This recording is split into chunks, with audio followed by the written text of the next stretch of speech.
Snoozecast, the podcast designed to help you fall asleep. Find us on snoozecast.com and follow us on Instagram at Snoozecast to find behind-the-scenes content. If you enjoy our show and haven't done so already, please write a review on the Apple Podcasts app. Here's a recent review we enjoyed reading. The subject line is, "My favorite snooze fest," and it goes, "Of all the adult bedtime story podcasts, this one is my favorite. A comfortably interesting enough array of classic and original stories that may hold your interest if you want to listen for a bit before nodding off. Soft narration and gently paced storytelling are nocturnal medicine for a soul weary of the crazy daytime world. But spoiler alert, the calming, pleasant nature of this podcast always rocks me to sleep sooner rather than later." We'd like to thank our listener Jack for taking the time to write a review, and we're so glad you enjoy falling asleep with us. This episode is dedicated to our dear listener Jeff and by Great Hurly-Burlies. Tonight, we'll read the conclusion to the fairy tale, The Treasure Seeker. You can find our rebroadcast that aired yesterday of the first part to this story, which we originally aired in January 2020. In yesterday's story, we learn of Peter Block, who was once a prosperous innkeeper and master cook, but is now a poor man. He hears of a mysterious dark spirit, the treasure seeker of the mountain, and directions on how to find an amazing treasure trove of hidden wealth. Although he is an unhappy marriage with the Dame Ilsa, Peter also has a sweet daughter named Lucia. His love for Lucia motivates him to seek the treasure in order to change their fortunes in life for the better.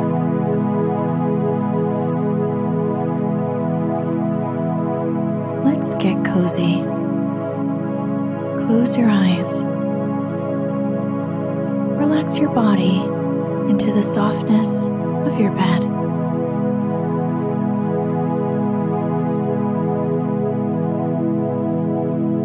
Now, take a few deep breaths.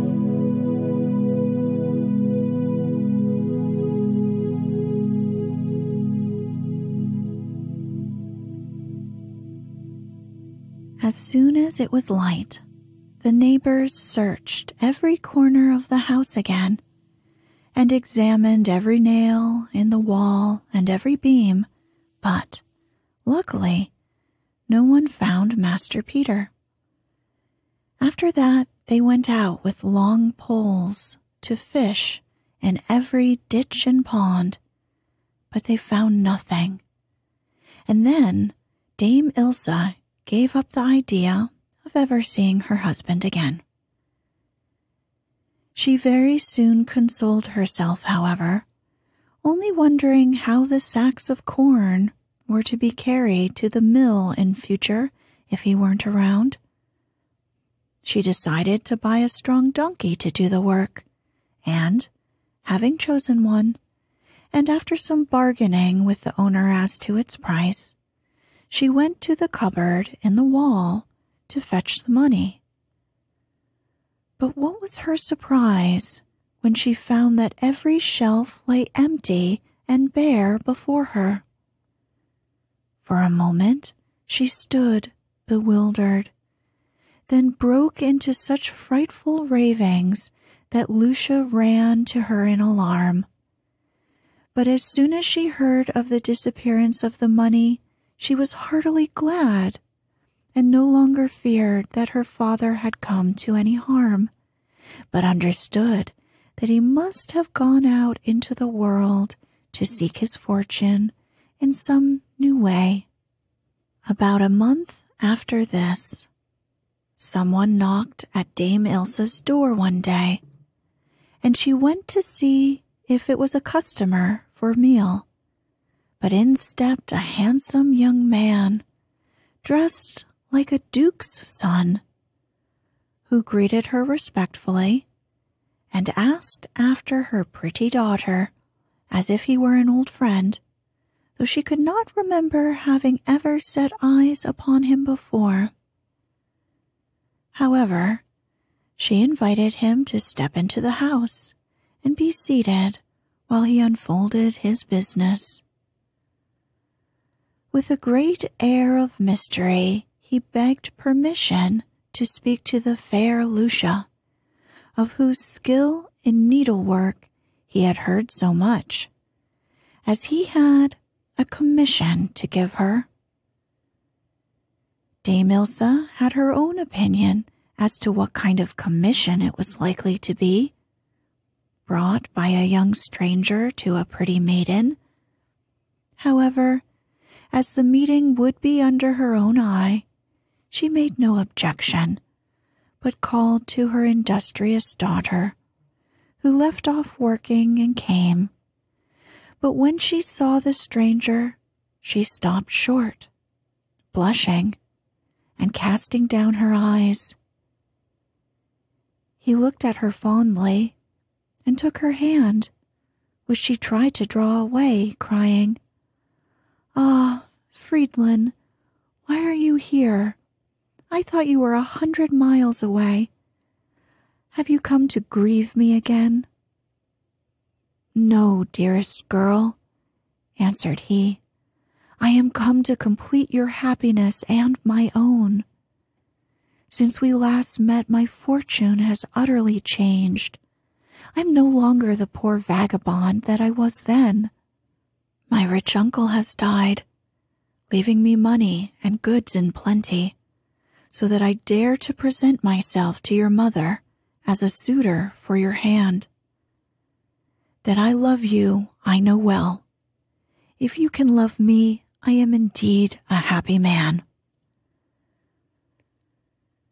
Lucia's pretty blue eyes had looked up shyly as he spoke, and now a smile parted her rosy lips, and she stole a glance at her mother to see what she thought about it all. But the dame stood lost in amazement to find that her daughter, whom she could have declared had never been out of her sight, was already well acquainted with the handsome stranger, and quite willing to be his bride. Before she had done staring, this hasty wooer had smoothed his way by covering the shining table with gold pieces as a wedding gift to the bride's mother, and had filled Lucia's apron into the bargain, after which the dame made no difficulties, and the matter was speedily settled. While Ilse gathered up the gold and hid it safely away, the lovers whispered together, and what Friedlin told her seemed to make Lucia every moment more happy and contented. Now, a great hurly-burly began in the house, and preparations for the wedding went on apace. A few days later, a heavily laden wagon drove up, and out of it came so many boxes and bales that Dame Ilse was lost in wonder at the wealth of her future son-in-law. The day for the wedding was chosen, and all their friends and neighbors were bidden to the feast. As Lucia was trying on her bridal wreath, she said to her mother, "This wedding garland would please me indeed if Father Peter could lead me to the church. If only he could come back again. Here we are, rolling in riches, while he may be nibbling at hunger's table." And the very idea of such a thing made her weep, while even Dame Ilse said, "I should not be sorry myself to see him come back, There's always something lacking in a house when the good man is away. But the fact was that she was growing quite tired of having no one to scold. And what do you think happened? On the very eve of the wedding, a man pushing a wheelbarrow arrived at the city gate and paid toll upon a barrel of nails which it contained, and then made the best of his way to the bride's dwelling and knocked at the door. The bride herself peeped out of the window to see who it could be, and there stood Father Peter. Then there was great rejoicing in the house. Lucia ran to embrace him, and even Dame Ilsa held out her hand in welcome, and only said, "Rogue, mend your ways," when she remembered the empty treasure cupboard. Father Peter greeted the bridegroom, looking at him shrewdly, while the mother and daughter hastened to say all they knew in his favor, and appeared to be satisfied with him as a son-in-law. When Dame Ilsa had set something to eat before her husband, she was curious to hear his adventures, and questioned him eagerly as to why he had gone away. "God bless my home," said he. "I have been marching through the country, and have tried every kind of work. But now I have found a job in the iron trade. Only, so far, I have put more into it than I have earned by it. This barrel of nails is my whole fortune, which I wish to give as my contribution toward the bride's house furnishing." This speech roused Dame Ilsa to anger, and she broke out into such shrill reproaches that the bystanders were fairly deafened, and Friedland hastily offered Master Peter a home with Lucia and himself, promising that he should live in comfort and be always welcome. So Lucia had her heart's desire, and Father Peter led her to the church the next day, and the marriage took place very happily. Soon afterwards, the young people settled into a fine house which Friedland had bought, and had a garden and meadows, a fish pond, and a hill covered with vines, and were as happy as the day was long. Father Peter also stayed quietly with them, living, as everybody believed, upon the generosity of his rich son-in-law. No one suspected that his barrel of nails was the real horn of plenty from which all the prosperity overflowed. Peter had made the journey to the treasure mountain successfully, without being found out by anybody.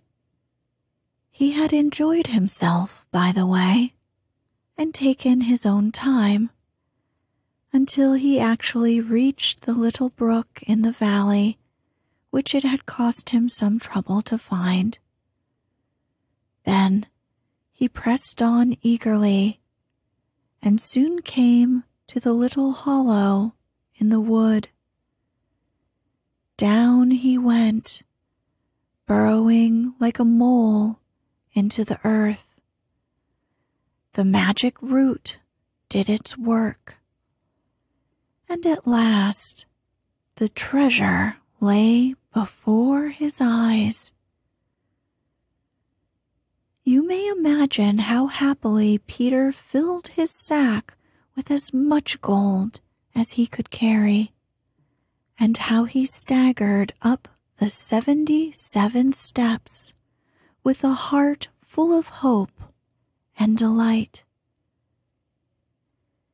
He did not quite trust the gnome's promises of safety, and was in such haste to find himself once more in the light of day that he looked neither to the right nor the left, and could not afterwards remember whether the walls and pillars had sparkled with jewels or not. However, all went well. He neither saw nor heard anything alarming.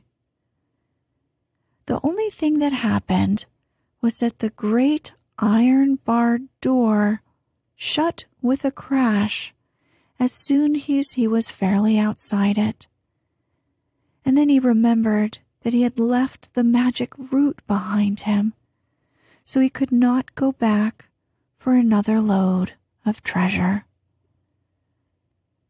But even that did not trouble Peter much. He was quite satisfied with what he had already. After he had faithfully done everything according to Father Martin's instructions, and pressed the earth well back into the hollow, he sat down to consider how he could bring his treasure back to his homeland and enjoy it there without being forced to share it with his wife, who would give him no peace if she found out about it. At last, after much thinking, he hit upon a plan.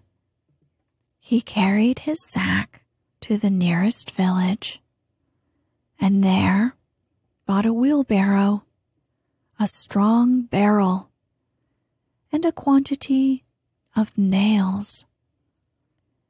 Then he packed his gold into the barrel, covered it well with a layer of nails, hoisted it onto the wheelbarrow with some difficulty, and set off with it upon his homeward way.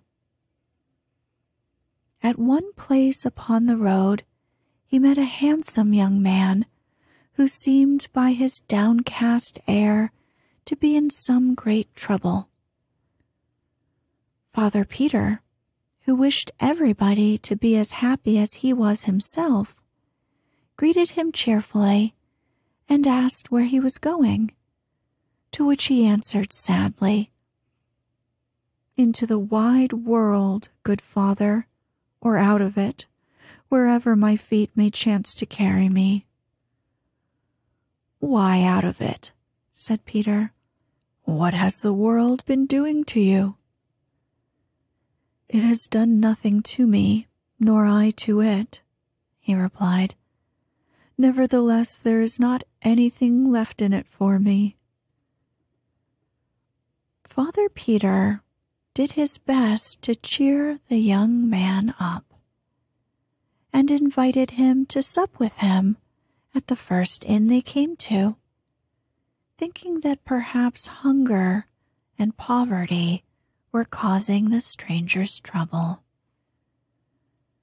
But when good food was set before him, he seemed to forget to eat.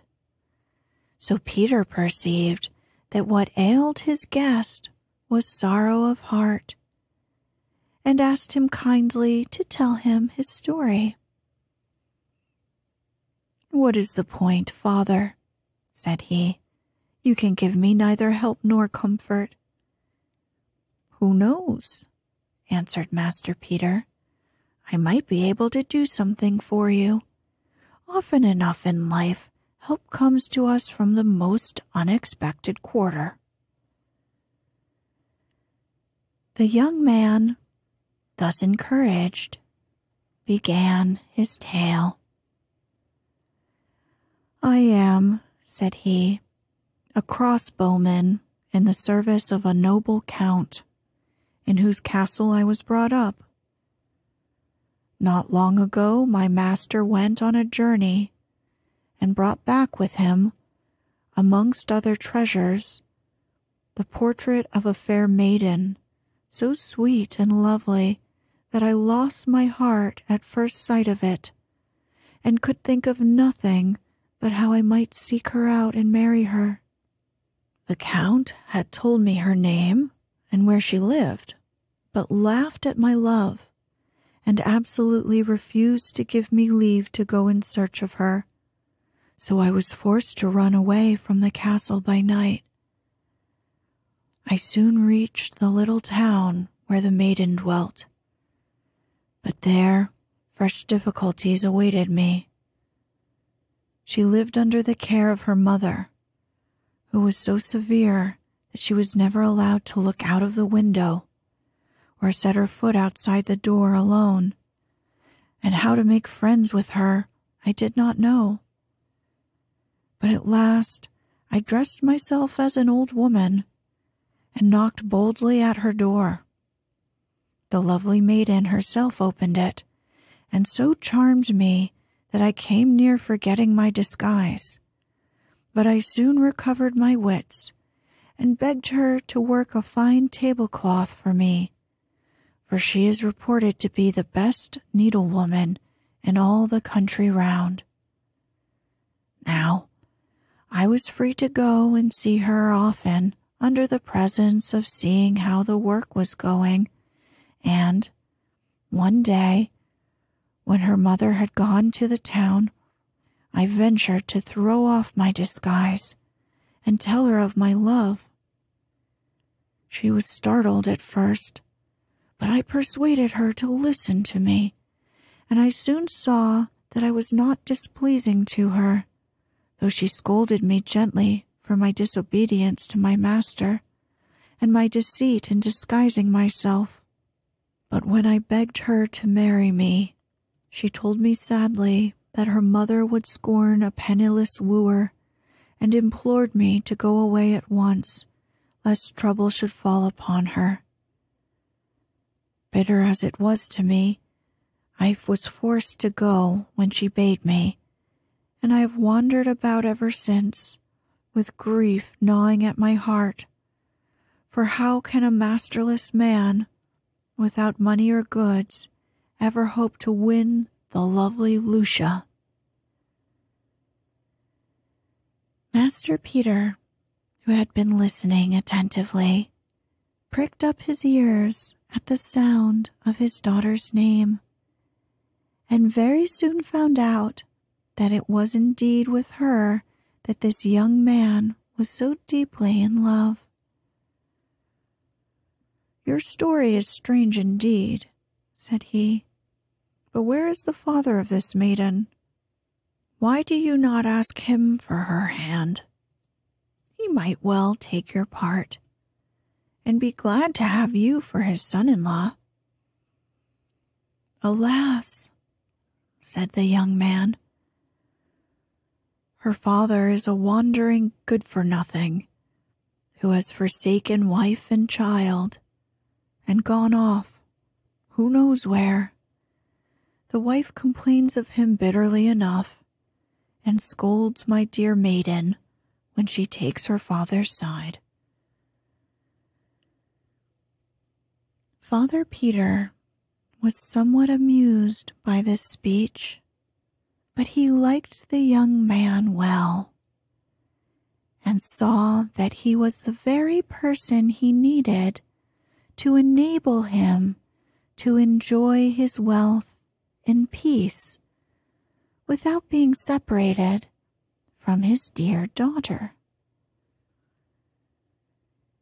"If you will take my advice," said he, "I promise that you shall marry this maiden whom you love so much, and that before you are many days older."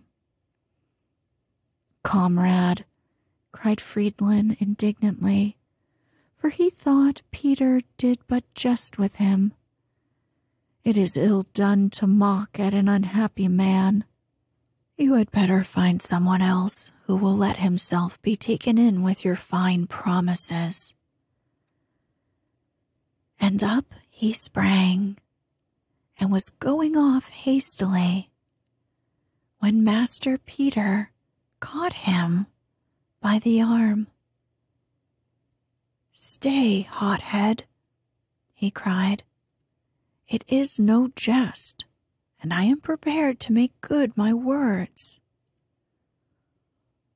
Thereupon he showed him the treasure hidden under the nails, and unfolded to him his plan, which was that Friedlin should play the part of the rich son-in-law and keep a still tongue, that they might enjoy their wealth together in peace.